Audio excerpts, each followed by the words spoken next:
So before we're able to graph any sort of sine or cosine wave, we need to make sure that we understand the vocabulary that goes along with it. So in later videos, I'm going to be using these vocabulary terms, and I want to make sure that you understand what they mean. So on this next page, I've drawn just a very basic wave. If you'll notice, I've gotten rid of all sort of identifiers that this is on a coordinate plane.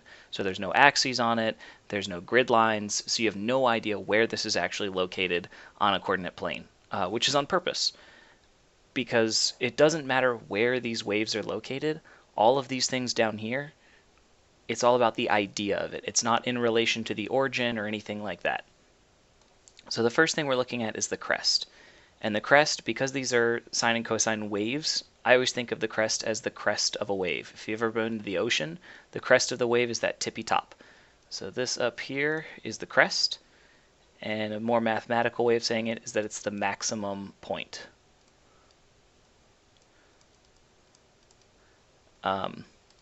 And so the next thing that we're going to end up looking at is the trough. And a really super silly way for me remembering it is the trough. To me, I think about pigs eat out of troughs. And if you go from that point to that point, if you kind of look at it, it's almost a side view of a pig trough. You can imagine food going down there and a pig's head living over there. I'll be honest, I have no idea if pigs eat out of troughs or not, but it's just a silly way that I remember it. So this right here is going to be the minimum point, also known as the trough.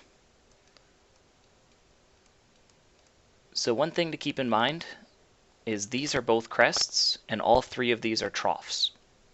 And because of these arrows, the domain of this graph is going to go all the way from negative infinity all the way to positive infinity. So really this wave is going to continue on forever and ever and ever. So there's infinite number of crests and infinite number of troughs. This is just a small subsection to help us identify what they are in case we have to use those terminologies. So the next thing we're going to look at is the midline. And the midline is very aptly named because it really is the middle line. So you can really kind of think of it as the line of symmetry of this graph.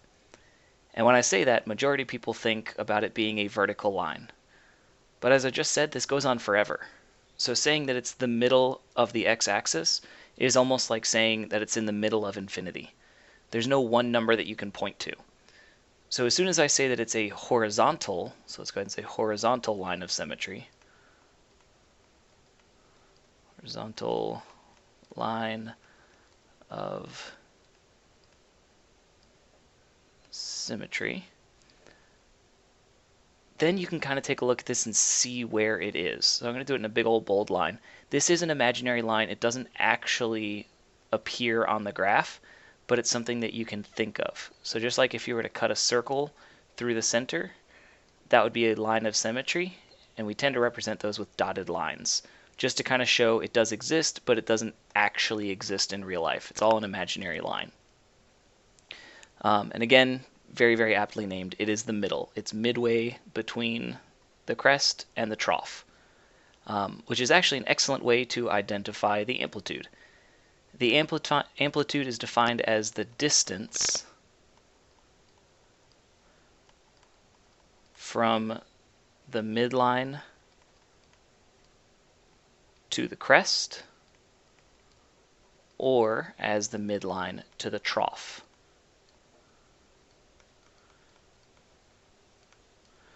So the big word that I want to point out there is that it's the distance. If you were to ask yourself how far away you are from any sort of window in the room, or how far away you are from your computer, or how far away from your house, or anything like that, distance is always going to be positive. The distance between you and those objects is always going to be positive. So the distance between the midline and the crest, this right here is going to be your amplitude, or the distance from the midline to the trough. And again, just like the troughs and crests, there are infinite of those. We can choose any crest we want, any trough we want, as long as we always go from the midline to that crest or midline to the trough. And the very last thing is a little bit more different. A period is defined as the distance of one full cycle, or the length of one full cycle. of one full cycle. And I'll normally define that as one full crest or one full trough. So one full crest and one full trough. Full crest and one full trough. So what I mean by that is that if you pick any point, so let's say starting here, if I take one full crest and one full trough, that is one full cycle. So the period is from one open parentheses all the way, open bracket, all the way to the other open bracket. That is your period. So from here to here is one period because it includes one full cycle. Now I really just picked that point arbitrarily. I could have just as easily picked this section here. So here's another bracket, and it goes one full trough this time all the way to one full crest. So that is another period. That is another one full cycle. The distance between it would be the period. And that's where things get a little bit tricky. Because really, as long as you put in one full crest and one full trough, it doesn't matter where you start. So if I start down here, I've included half of a trough, a full crest. Here's the other half of the trough. This would be another period. And I can do the same thing with crests. If I start here at this crest, here's half the crest, a full trough, the other half of the crest. As long as you include one full crest and one full trough, it doesn't matter where you start. If I really wanted to, I could feel a little bit funky and go through that one. 3/4 of a crest, a full trough, here's the other 1/4 of that crest. This distance is going to be the same as long as I choose one full crest and one full trough. So that's really all the vocabulary that we need to make sure that we know when looking at these videos.